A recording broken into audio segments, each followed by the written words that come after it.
Hello, we're back again today to look at another couple of contemporary issues in theology. Today we want to look at Christian Reconstructionism and Dominion theology.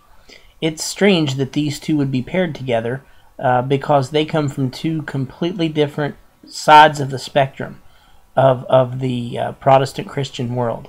But at the same time, they have a common goal when they intersect at key points. So I'm gonna treat them together. But first I want to talk about Christian Reconstructionism.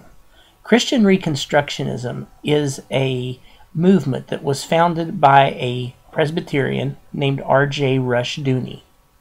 It is largely a very conservative Presbyterian movement. Now, not all conservative Presbyterians are Reconstructionists. Very few of them are. But it's a movement within conservative Presbyterianism. And what it stands for is the idea that human beings, specifically American Christians, need to be able to fulfill the mandate to subdue the earth and to rule over it that was given in the first chapter of Genesis. And the way that they intend on doing it is to slowly take over the country and convert it to Christian principles.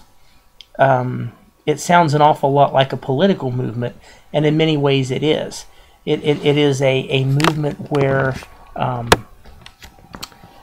these folks want to remake the United States into a Christian nation based on the Old Testament law. Rushdoony, in his writings, writes that the law is a universal idea, and it is the universal way that people ought to behave. Therefore, he argues that we should follow the Old Testament law even here in the United States. That sounds very, very much like the movements in contemporary Islam to institute Sharia law in all places where Islam touches. Of course, you may be aware that Sharia law is the law of Muhammad that advocates all sorts of barbaric practices. But, not to be outdone, these Reconstructionists advocate the very same barbaric practices that are found in the Old Testament, or at least the things that we consider to be barbaric, like the death penalty for adultery and the death penalty for lying and various things like that. They believe that should be the law of the land. And if they have their way, it will be the law of the land. The only thing that keeps us safe is that there's so few of them, and they have not been able to infiltrate into places of real power. Not that they haven't tried. They've tried every political means necessary to bring their people into positions of civil authority. They were very much behind the religious right movement of the 1990s. The Reconstructionists were heavily into the Republican Party, and still are, and were attempting to utilize that party to put themselves in a position of power. Now, I'm not saying that all Republicans are Reconstructionists either. Remember, the Reconstructionists are a very small minority.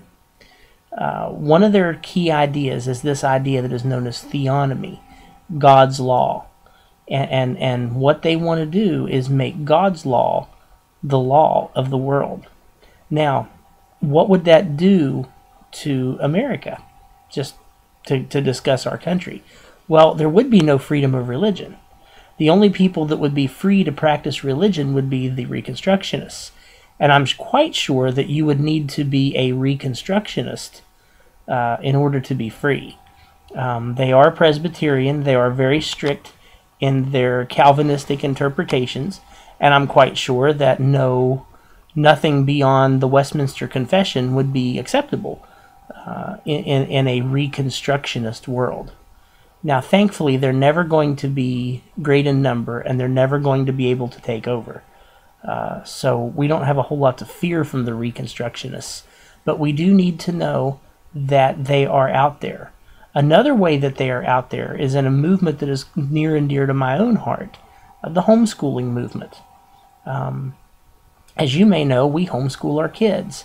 At the time of this video, I've got one in the 5th grade, one in the 3rd grade, and one not yet ready for kindergarten. But not all homeschoolers are Reconstructionists either. But there are enough that lean in that direction that they are attempting really to create their own movement within the conservative Presbyterian homeschooling movement. Now, at the time that this video is made, that's taken a hit recently with a couple of major homeschooling sex scandals in some of the leadership, and hopefully that will put some of that on hold. But the Reconstructionists are attempting as hard as they can to institute God's law into civil law. And God help us all if that ever happens. No one would be free to worship unless they were a Reconstructionist Calvinist. Other forms of Christianity would disappear. Certainly all forms of Judaism and other religions would disappear. I would imagine that someone could not be an atheist and live. So Reconstructionism is a pretty pernicious group, because they believe that it is their job to turn God's law into the law of the land. Now, completely on the flip side of Reconstructionism is something called dominion theology. And dominion theology is a little more of interest to us, more than likely. Dominionism believes that again, human beings are going to take over the world. Christian human beings. But dominionists tend to come from a very Pentecostal and charismatic perspective. And they will not take it over by governmental means only. They will take it over by defeating all of the spiritual forces that supposedly hold the world in bondage. To the dominionist, they have created an elaborate system of hierarchies of demonic powers. There are demons associated with certain sins, such as a demon of adultery or a demon of murder.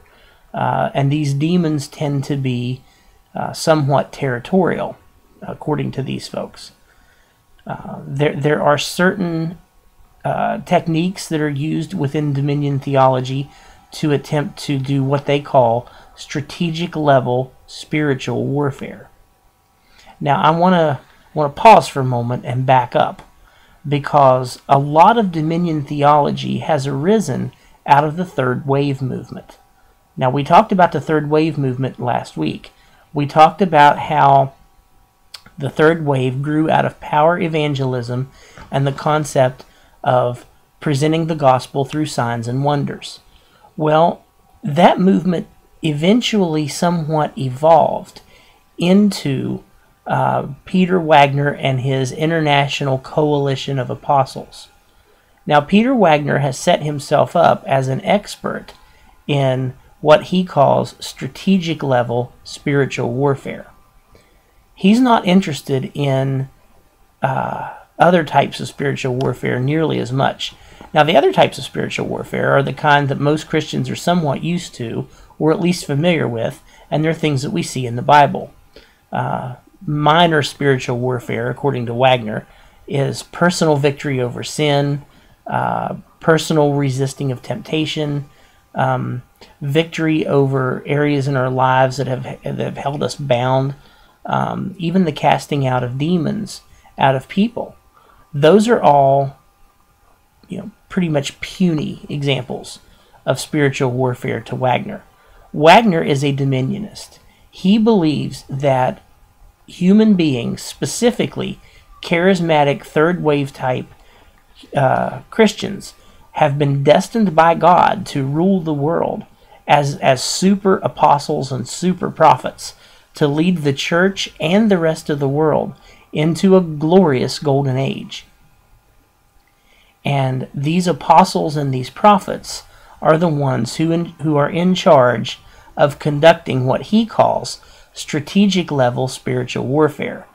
And if victory can be achieved in this massive war of strategic level spiritual warfare, there will not be anything left that stands in the way of the Dominionists of taking control of the world and ushering in the glorious golden age. Now, I've created another video on eschatological models, and I'm going to post it as well, because I want you to watch that. Even if you don't understand all the terminology, try to catch what's being said there. Both the Reconstructionists and the Dominionists are what are called post-millennial. They believe that they are building the kingdom that Jesus will step into. That they are the ones who are responsible for creating the basically worldwide utopia that Jesus will come and reign over once they're done creating it. That's very important. Most evangelical and fundamentalist Christianity believes that Jesus will return to set up the golden and glorious kingdom, not the Dominionists and not the Reconstructionists. They believe it's their job to build it. And like Field of Dreams, if they build it, he will come. So that's one of the main deviants of or moving away from the evangelical Pentecostal faith of the Reconstructionists and Dominionists. They believe that it is their job to create the kingdom for Jesus to step into. Now, let me get back to strategic level spiritual warfare. The Bible doesn't say much about demonic hierarchies. As a matter of fact, there's only a couple places where it's really even mentioned. One is in Ephesians chapter 6, where it says, "We wrestle not against flesh and blood, but against principalities, powers, rulers, wickedness in high places, rulers of this present spiritual darkness." Now, Ephesians doesn't tell us what those things are. It just says that they exist. And then in Daniel, I believe it's in chapter 8, he sees his vision of the ram and the goat. And we find out that buried underneath, and it extends on into chapter 9 and chapter 10, that buried underneath these world powers are demonic princes. The prince of the kingdom of Persia, the prince of the kingdom of Greece. But again, it doesn't tell us that they're something that we need to be tangling with. The Michael the archangel goes and fights against them, not us. We wrestle with principalities and powers, but the Bible doesn't tell us how to defeat them. Well, Wagner has come up with a solution, or at least he thinks he has. He has come up with this idea of strategic level spiritual warfare. And it comes in about 3 different attack modes. Number 1 is something that he calls spiritual mapping. And really what it is he gets out a great big map. He or whoever is doing the mapping gets out this big map of the city or the region that they're wanting to conduct their warfare in, and they just get some push pins and put push pins at various places on this map where serious sins occur, like murder or theft or prostitution or whatever. And they begin to notice a pattern. We would expect that because some parts of town, whatever town you live in, are worse than others. Some are more crime infested than others. And so Wagner believes that the reason that so many murders occur on Maple Street, just to make up a fictitious example, is because there's a murdering demon hanging out at Maple Street.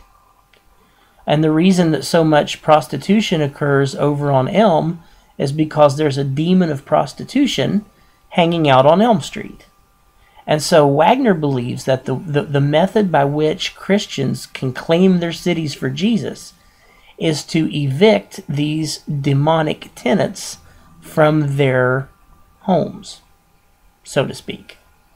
And one of the ways that they do this is by certain types of prayer, strategic level prayer, where these folks believe that they are praying to God against these demons that may or may not exist. And also something that they call prayer walking. Now, prayer walking, in terms of strategic level spiritual warfare, is not merely praying while walking. A lot of us do that. Prayer walking is intentional. It is going to a region that seems to be infested with a given type of sin, which implies within the definitions of strategic level spiritual warfare that there's got to be a demon present, and then the people walk the neighborhood while praying against the demon. That's prayer walking. And I quite honestly find it bizarre. I believe that demons exist, of course. I believe that demons can be in certain areas in greater numbers. But I don't know what those are. And I don't trust the words of these super apostles and super prophets to tell me, because they've been wrong before. Remember, from when we talked about this with the third wave, these guys have all been wrong. They've all spoken presumptuously in the name of the Lord. So I don't have to listen to them. And I don't have any confidence that they might be correct in what they're saying about strategic level spiritual warfare. Now, could there be demons that are territorially involved in places? Yeah, there could be. Could there be demons that are causing specific sins, or at least making them more able? Yeah, there could be. But let's look at the facts. This strategic level spiritual warfare has been going on for 20 or 25 years now. Are our cities any less sinful? No. Have noticeable crime rates gone down? Well, perhaps in places they have. But has the overall sin rate gone down in these spectacular sins? Probably not. What about more hidden sins that aren't so easy to map? What about jealousy and envy and covetousness? Are those demonic too? Or are they just because we're human beings and we're sinners? Well, I think you know the answer to that. I think it's pretty obvious. But these dominionists really do believe that they are on the cusp, because they have swallowed hook, line, and sinker the latter rain prophecies. They really believe that they are on the cusp of elevating themselves, or being elevated by God, to becoming these super overcoming Christians who will have the power to basically take over the world. Now, these folks are very, very popular on Christian TV, Pentecostal, charismatic, third wave Christian TV, which is most of Christian TV. They preach a gospel that sounds a lot like some sort of charismatic liberation theology. Those of you who are spiritually oppressed will be able to throw off your oppressors and achieve salvation, the lack of oppression. It really almost is a spiritual form of liberation theology, because these great super saints become a class of Christian that are above everybody else, and I find that disturbing. They are very post-millennial, believing that they will build the kingdom that Jesus will walk into, and they believe that they are the chosen race that God will use to win back his world. And so that's dominion theology. In recent years, dominionists and reconstructionists, whom you would never think would ever decide to work together. You have conservative, white Presbyterians, and then you have multiracial, multicultural dominionists from the charismatic world who look like they would never even walk on the same side of the street together, but they have joined forces in a lot of ways because their theology is so similar. Now, their doctrines are completely different, but their expected outcomes are almost the same. They want the big pie. They want to take over the world. And they need one another because neither one of them is strong enough to do it by themselves. Can the dominionists do it? It's possible. There's a lot more dominionists than there are reconstructionists. The dominionists need the reconstructionists' savvy, and the reconstructionists need the dominionists' numbers. together, I think they're going to be a force to be reckoned with that will only get louder, and especially as more and more charismatics get sucked into dominionist teachings, because they want to take over the world, and they believe they have each side believes they have a spiritual mandate to do so, and it will be interesting to see if they will be able to work together to achieve their goal. I will be the first person to step up and say, "Dear Lord, I hope not." But anyway, that's an introduction into Dominionism and Reconstructionism. Like I said, I'll post the other video on millennial views so you can get kind of a handle of where these folks are kind of unique in the whole spectrum of theology. Hope to talk to you next week, and thank you for tuning in. Bye.